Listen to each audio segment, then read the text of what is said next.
Okay, let's break down what happened on day 14 of the highly publicized federal trial of music mogul Sean "Diddy" Combs, a day filled with intense testimony and strategic legal maneuvering that could significantly shape the case's outcome. If you've been following, you know Combs faces serious charges, including sex trafficking and racketeering, and the prosecution is working to build a compelling case. The spotlight on Monday was squarely on Mia, a former employee of Combs testifying under a pseudonym. Her return to the stand after the lunch break meant facing continued cross-examination by Combs' defense attorney, Brian Steele. The defense's objective was clear: to undermine Mia's credibility and suggest alternative motives for her testimony. Steele questioned Mia about whether she intended to sue Combs for money based on her allegations of sexual assault. Mia firmly stated that suing wasn't her intention and that she wasn't seeking financial gain from her testimony. The defense also probed whether her termination from Combs's companies was due to alcohol use and tardiness, which Mia adamantly denied, stating, "Absolutely not." Mia's testimony painted a picture of a complex and damaging working relationship. She revealed that after leaving Combs' employment in 2017, she briefly worked for pop icon Madonna. This detail is interesting when contrasted with her earlier statements about suffering from severe PTSD, which she claimed made it incredibly difficult to maintain subsequent employment. She described being easily triggered and overwhelmed by fear in normal work situations, attributing this to her experiences with Combs. She also testified about her fear of Combs and her belief that leaving his employment would result in being blacklisted and unable to find work elsewhere.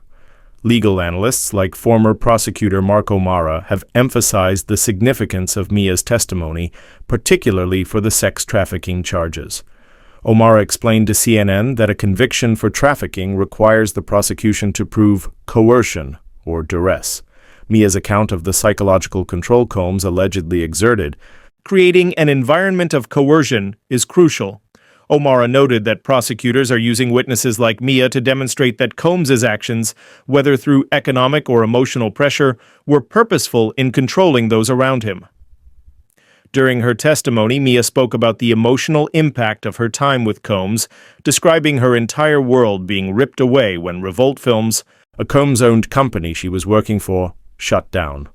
"And even if in hindsight that world was awful, I didn't know it at the time," she stated, highlighting the conflict between her career aspirations and the allegedly toxic environment.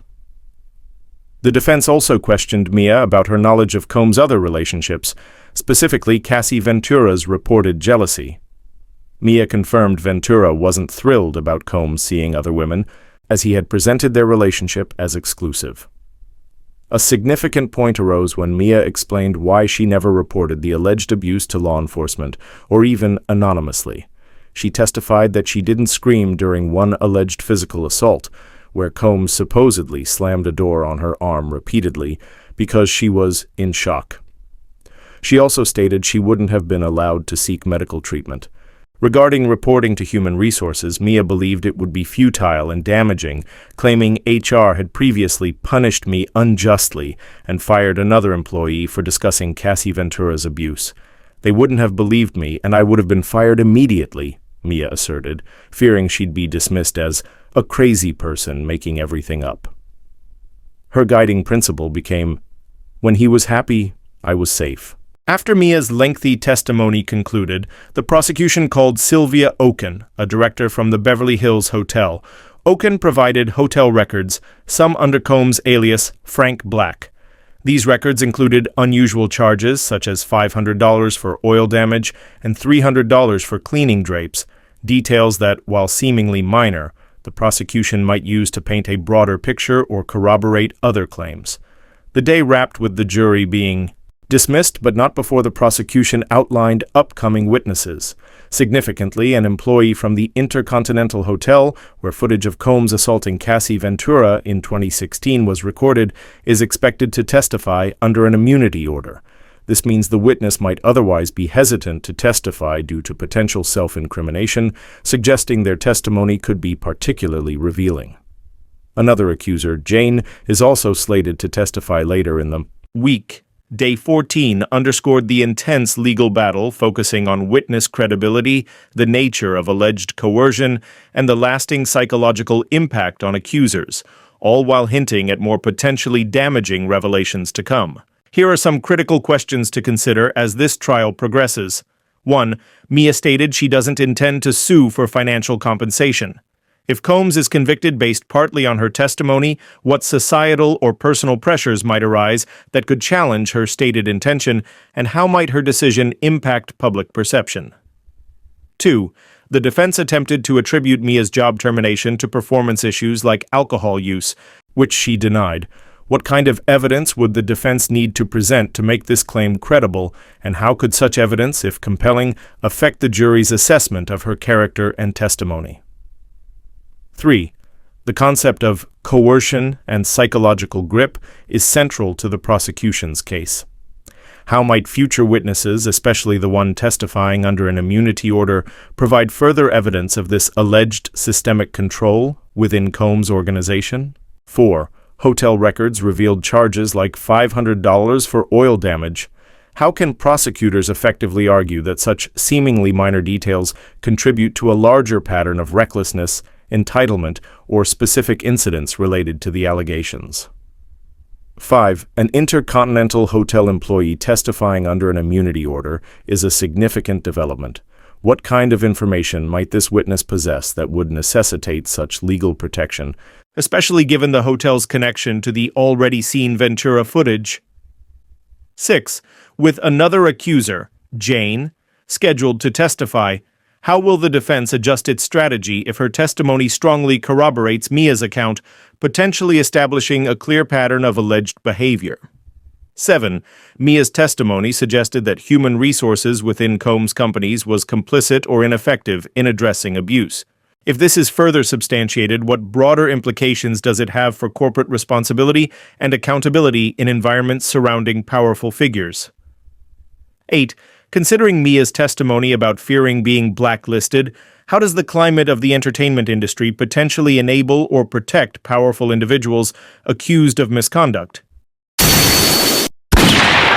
Okay, CEtrends fam, we're diving right back into the courtroom drama because Day 14 in the Sean Diddy Combs trial was an absolute marathon of testimony, and the details emerging are intense. We've already covered the opening salvos in our intro, but the afternoon session saw the defense dig even deeper and the prosecution fight back hard. This is where the strategies of both sides really come into play, and every word spoken on the stand carries immense weight. So after the lunch break, the jury filed back in, and Mia, Combs' former assistant testifying under a pseudonym, was right back in the hot seat. Defense attorney Brian Steele wasn't letting up. His goal? To pick apart Mia's testimony, to suggest to the jury that maybe, just maybe, there were other reasons for her being there, other motivations behind her explosive allegations. Steele zeroed in on the question of money and lawsuits, a classic defense tactic. He asked Mia straight up, "Do you intend to sue Sean Combs based on these sexual assault allegations?" Mia's answer was a clear no. He pressed further, "Do you want money based on your testimony here at this trial?" Again, Mia denied it. Now, why is this important? Defense attorneys often try to paint accusers as financially motivated, hoping to sow seeds of doubt in the jurors' minds about their credibility. If a juror thinks someone is just out for a payday, they might be less inclined to believe their story. Mia's firm denials were her attempt to counter that narrative head-on, but Steele didn't stop there. He then shifted to Mia's work performance, suggesting she wasn't let go because of any alleged wrongdoing by Combs, but because of her own actions. "Isn't it true," Steele asked, "you were let go for failing to arrive on time and for drinking?" This is another common strategy. If the defense can show that the witness was an unreliable employee, it might make their testimony seem unreliable too. Mia's response was emphatic. Absolutely not. This back and forth is crucial. It's a high-stakes chess match. The defense is trying to create reasonable doubt, while the witness is trying to maintain their composure and stick to their account. For those of you watching this unfold, it's a raw look at how the legal system interrogates truth. What do you think about these defense tactics? Are they fair game, or do they sometimes go too far in discrediting someone who might be a legitimate victim?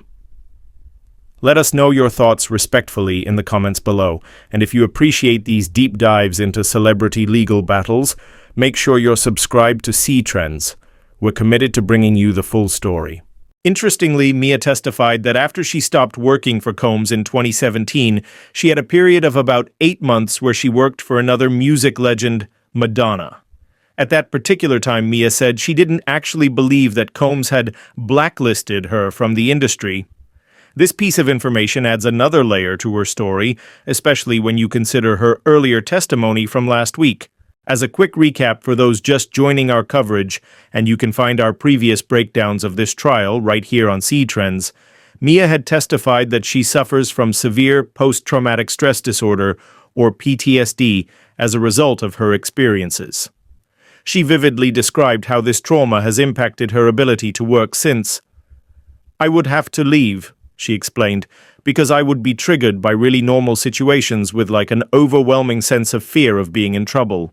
PTSD, for anyone unfamiliar, is a serious condition that can develop after experiencing or witnessing a terrifying event. It can lead to flashbacks, severe anxiety, and uncontrollable thoughts about the event, making everyday life, let alone a demanding job, incredibly challenging.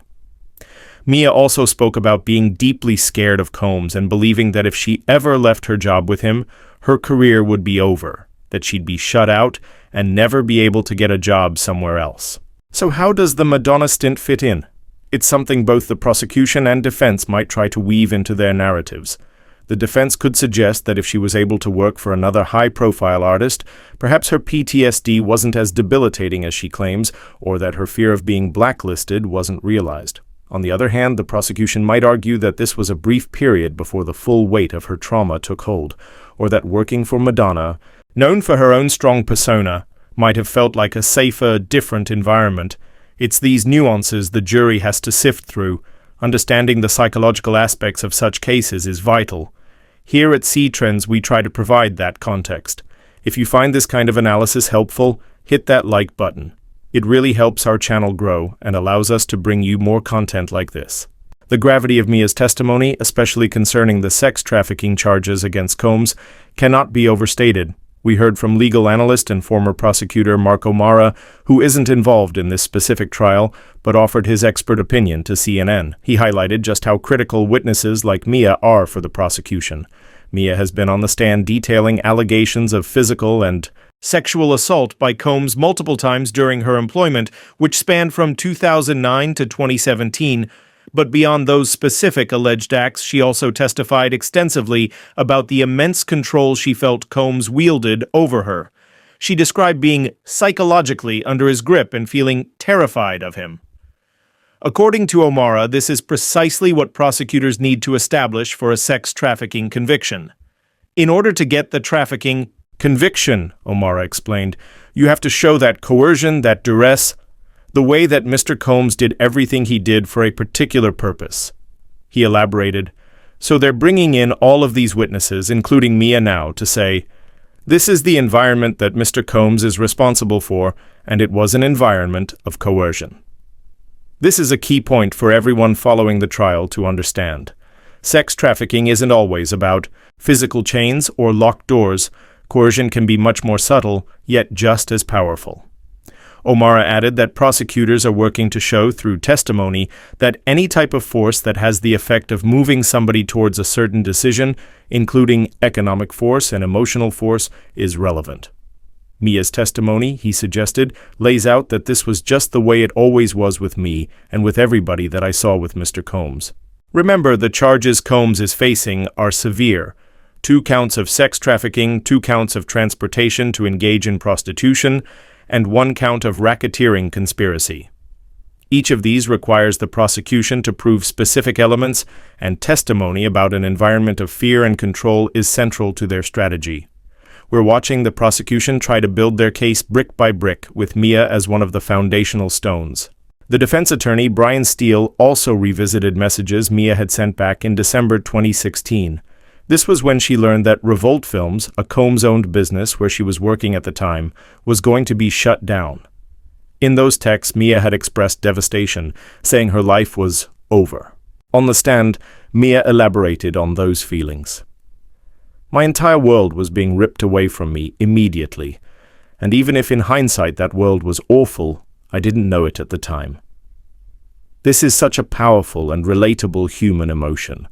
Imagine pouring your heart and soul into your career, your dreams, even in a difficult environment, only to have it suddenly snatched away. Steele then asked her if, at that moment, she wanted to continue working for Combs and his businesses. Mia's response was poignant. I wanted to continue following my dreams. I was finally making real stuff, and I had a separation from him while at Revolt Films. This suggests a complex dynamic, the allure of career advancement and creative fulfillment clashing with the alleged toxic reality of working under Combs' broader umbrella. It highlights the difficult choices people can face when their ambitions are tied to powerful and potentially problematic figures. The defense also steered the questioning towards Combs' other relationships, specifically asking Mia about what she knew of Cassie Ventura's Cassie jealousy regarding other women Combs dated. If you've been following CEtrends, you know Cassie Ventura is a key figure whose own allegations and a leaked 2016 hotel video have played a significant role in the public discourse surrounding Combs.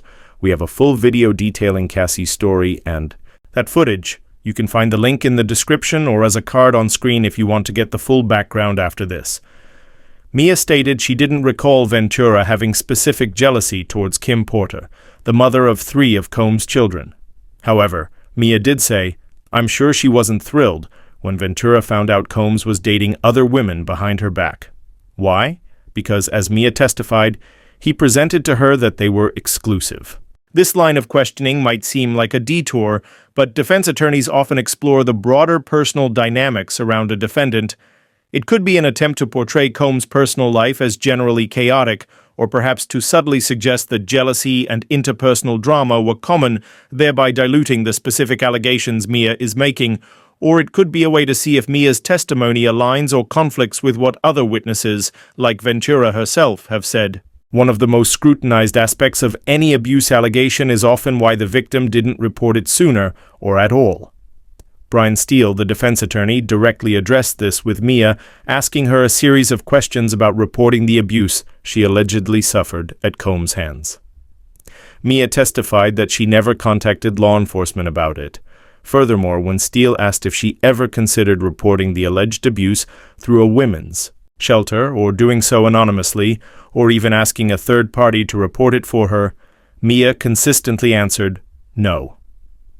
Later, during the redirect examination by the prosecution, Mia would have the chance to explain this silence. But under Steele's questioning, these no answers hung in the air, potentially raising questions for the jury if not properly contextualized. Steele also revisited a specific incident Mia had previously testified about, a time she alleged Sean Diddy Combs slammed a door on her arm multiple times. Mia said her arm was bruised from the incident, but she didn't seek any medical treatment. Her reason? I wouldn't have been allowed, she stated. This implies a level of control so profound that even seeking medical care for an injury allegedly inflicted by her boss was not an option. And when asked if she screamed during this painful incident, Mia said she didn't. Her explanation was chillingly simple. I was in shock. These moments in court are incredibly heavy. They offer a glimpse into the psychological state Mia claims she was in, a state of shock, fear, and powerlessness. It's a critical part of the prosecution's effort to explain why someone might endure abuse without immediately reporting it through official channels. Before we move on to the prosecution's chance to question Mia again, it's important to take a moment. This is heavy stuff, and if you or someone you know is affected by issues like these, resources are available. We'll link some in the description below. Here at CEtrends, while we report on these events, we also believe in responsible discussion. After the defense finished its intense cross-examination, it was the prosecution's turn for what's called redirect examination. This is their opportunity to clarify points raised during cross-examination, rehabilitate their witness if her credibility was damaged, and reinforce the core narrative they want the jury to hear. Assistant U.S. Attorney Madison Smizer took the lead for the prosecution. Smizer started by going through several of Mia's social media posts, which the jury had seen during the defense's cross-examination. Mia confirmed that promoting Combs' events and projects in those posts was indeed part of her job. Then Smizer asked a pivotal question. What did Sean Combs do when he thought she wasn't doing her job properly? Mia's response was stark. I would be screamed at, humiliated, made fun of, and my job would be threatened. This directly counters any attempt by the defense to paint Mia as a disgruntled or underperforming employee. Instead, it portrays an environment where perceived failures or even a lack of enthusiastic promotion could lead to severe verbal and emotional abuse and the constant threat of unemployment. Mia also confirmed that posting for Combs' birthday on social media was also part of her job, and that if she failed to do so, she would have been in trouble. Smizer then referenced Mia's earlier testimony about creating a scrapbook for Combs' birthday because she thought it would make him happy. This led to one of the most powerful exchanges of the day. Why did you try to keep the person who abused you happy? Smizer asked. Mia's answer cut straight to the heart of the alleged dynamic. Because when he was happy, I was safe. This single sentence speaks volumes about the psychological state she claims to have endured, a survival mechanism common in abusive relationships where the victim learns to anticipate and manage the abuser's moods to avoid harm. It's a chilling insight into the world Mia alleges she inhabited. Prosecutor Smizer continued to press Mia on why she felt she couldn't leave her job with Combs. Mia reiterated her earlier testimony, explaining the devastating consequences she believed she would face. I would have been stripped of any credibility, she said. Wouldn't have been able to get a job in the same or any industry that I wanted and would have lost anything I knew. This wasn't just a vague fear. Mia testified that she did try to leave her job once, but Combs' then chief of staff told her to go back to work, effectively blocking her exit. This detail is significant because it moves beyond a general feeling of being trapped to a concrete example of allegedly being prevented from leaving. Mia also testified again that she feared for her physical safety. There was no ambiguity in her words. I just knew his power and his wrath. This wasn't just about job security. It was, according to Mia, about a genuine fear of physical harm from one of the most powerful men in the music industry. The questioning then turned to why Mia never reported the physical and sexual abuse she says she endured to Combs' own human resources department. Her answer was a damning indictment of the systems supposedly in place to protect employees. Mia referenced a former employee, Kayla, who she said was fired after merely discussing Combs' alleged abuse of his former girlfriend, Cassie Ventura. This painted a picture of an HR department that, far from being a safe haven, was allegedly part of the mechanism of control and punishment. Human resources only punished me unjustly, also fired Kayla for even discussing Cassie's abuse, Mia stated. They wouldn't have believed me, and I would have been fired. Immediately, Smizer asked Mia what she worried would happen if she did disclose that Combs had sexually assaulted her. Mia's fears were comprehensive. That I wouldn't be believed. I would be wiped out, I would be abused, fired, and somehow made out to look like I was a crazy person making everything up. This testimony is crucial because it addresses the often asked question of, why didn't she tell anyone? Mia is essentially arguing that the official channels for help were not only ineffective, but actively hostile to accusers, designed to protect Combs, not the employees. It's a stark claim about the corporate culture within Combs' empire. After this intense period of redirect examination, Mia's testimony finally concluded. She had spent a significant amount of time on the stand over multiple days, sharing details that were often deeply personal and disturbing. The jury now has her full account, shaped by both the prosecution and the defense, to consider. What are your initial reactions to Mia's explanations for why she didn't report the alleged abuse through official channels? It's a complex issue, and we encourage a thoughtful discussion in the comments. And if you're gaining value from our detailed trial coverage, please consider hitting that subscribe button for CEtrends and ringing the notification bell so you never miss an update. We're committed to following this case every step of the way. With Mia off the stand, the prosecution quickly moved to its next witness, Sylvia Oken, the area director of sales and marketing at the prestigious Beverly Hills Hotel. Oken was called as a custodial witness, which means her primary role was to authenticate hotel records being submitted as evidence. Oken testified that she recalled some reservations made for Sean Combs being under the alias Frank Black. She noted that it's quite common for guests in the entertainment industry to use aliases when staying at hotels, presumably for privacy. The hotel's guest profiles, she explained, would contain both the celebrities' real names and their aliases. The Frank Black alias, according to previous testimony from another former Combs assistant, George Kaplan, was a nod to the late rapper Notorious B.I.G., who was also nicknamed Frank White. The jury was also shown a hotel record indicating that Cassie Ventura was listed as an accompanying guest on one of Combs's reservations. This meant she had full access to the reservation and could charge items to the room. This detail helps establish the closeness of Ventura's association with Combs and her access to his resources during the period in question. Then came some intriguing details from the hotel bills themselves. The jury saw 2 bills for Combs's hotel stays, addressed to an alias associated with his profile.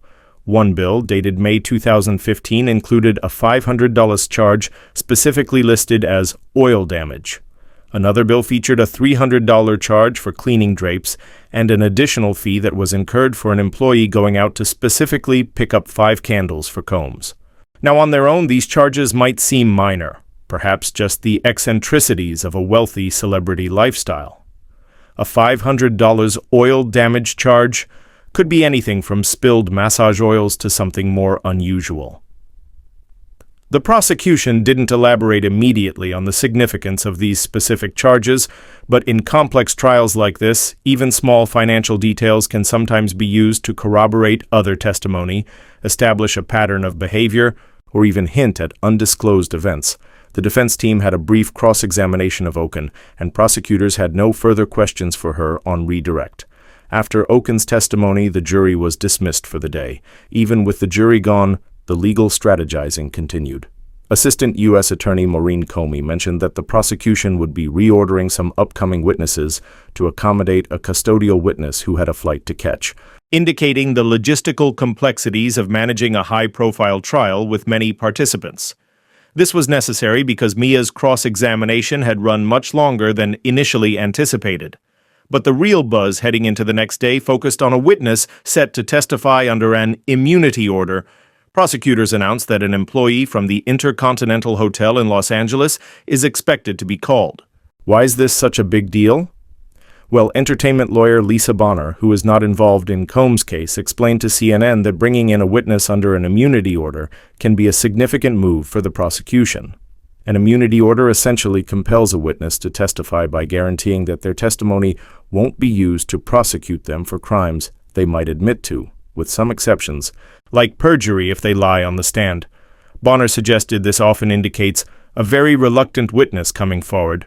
She added, "When you are coming in and invoking your right to waive your Fifth Amendment right, the right against self-incrimination, and get some type of immunity, that means, listen, I didn't want to be here and tell the story from the beginning." Bonner believes this presents a great opportunity for the prosecution to really hone in on the fact that you are here reluctantly. We presume that you're telling the truth and you had something to lose by coming here. She thinks this could be a chance for the prosecution to score some points with the jury. And remember, the InterContinental Hotel is not just any location. It's the very hotel where Combs was seen on surveillance video striking and dragging Cassie Ventura during that now infamous 2016 altercation.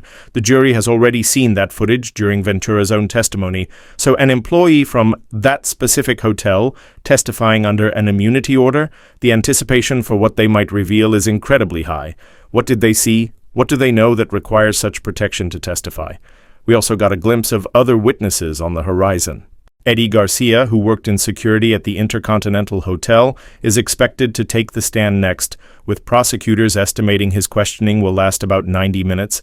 Following him, the prosecution might call forensic video expert Frank Piazza. Could he be analyzing more footage?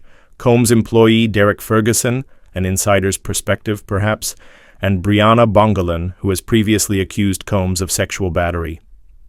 The order, Comey noted, could change. And then there's Jane, another of Combs' accusers who is also using a pseudonym. Prosecutors indicated she could take the stand as early as Wednesday afternoon, with plans to ensure her testimony concludes in time for an international flight she's scheduled to catch the following week. The sheer number of accusers and related witnesses paints a picture of the comprehensive case the prosecution is attempting to build. Each piece of testimony, each record, is a thread they're trying to weave together. This is CEtrends, and we are committed to bringing you detailed, unbiased coverage of this trial as it unfolds.